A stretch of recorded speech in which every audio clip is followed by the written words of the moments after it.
یہ دین قرآن کریم آج موجود ہے، کسی کو حق نہیں ہے کہ اس کے اندر کوئی تبدیلی کر دے۔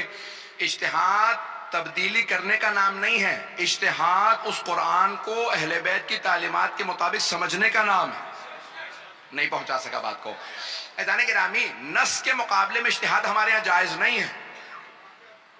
قرآن اور معصوم نص ہے، رسول خدا کا فرمان نص ہے، معصوم کا فرمان نص ہے۔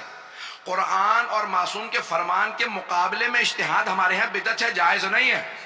اجتہاد ہے قرآن کو سمجھنے کے لیے، اجتہاد ہے معصوم کے فرمان کو سمجھنے کے لیے، بدلنے کے لیے نہیں، بدلنے کے لیے نہیں۔ یہ اجتہاد یہ نہیں ہے کہ بھئی مجھے معصوم کے مقابلے میں نے معاذ اللہ کچھ کام کیا، جیسے مثال کے طور پہ کسی نے قتل کر دیا کسی کا، جناب امیر نے کہا بھئی اس نے قتل کر دیا، کہا اجتہاد فاخطا، اس نے اجتہاد کیا تھا، اس سے خطا ہو گئی، یہ خطا اجتہادی ہے۔ تو مرزا غالب نے عجیب کہا ہے کہ یہ اجتہاد، یہ نص کے مقابلے میں اجتہاد، مرزا غالب کا شعر ہے، یہ اجتہاد عجب ہے کہ ایک دشمن دی، یہ اجتہاد عجب ہے کہ ایک دشمن دی، علی سے جنگ کرے اور خطا کہیں اس کو۔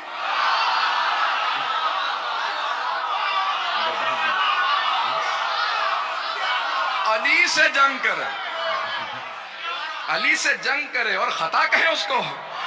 عزیزان گرامی، یہ اجتہاد اس لیے نہیں ہے کہ انسان قرآن اور حدیث کے مقابلے میں آ جائے، بلکہ اجتہاد قرآن اور حدیث کو سمجھنے کا نام ہے۔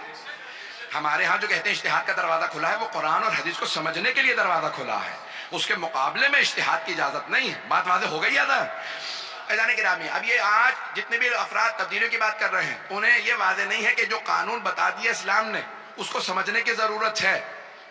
میں نے صرف اشارہ کیا ہے، حدود آرڈیننس اگر آپ کے ذہنوں میں ہو، اسے سمجھنے کی ضرورت ہے۔ یہ ممکن ہے کوئی سمجھا نہ ہو، چلے میں بہت کھل کے اس کو مجبور ہوں پڑھنے پہ، کسی کی طرف کوئی اشارہ نہیں ہے اور نہ ہی کسی کی توہین یا تحقیر یا تنقیص منظور نہیں ہے، مقصود نہیں ہے۔ عزیزان گرامی، اب یہ خود قانون بن گیا کہ نہیں، ایک نشست میں کوئی بھی مرد اپنی بیوی کو 3 طلاقیں نہیں دے سکتا۔ قانون آپ کو اوریجنلی اصلی جو قانون ہے وہ سمجھ ہی میں نہیں آیا تھا۔ یہ جو آپ کہہ رہے ہیں ہم نے اجتہاد کر کے صحیح کر دیا، جی نہیں، آپ نے صحیح نہیں کیا، آپ نے سمجھا اب ہے۔ امام صادق علیہ السلام 1400 سال 1300 سال پہلے بتا گئے تھے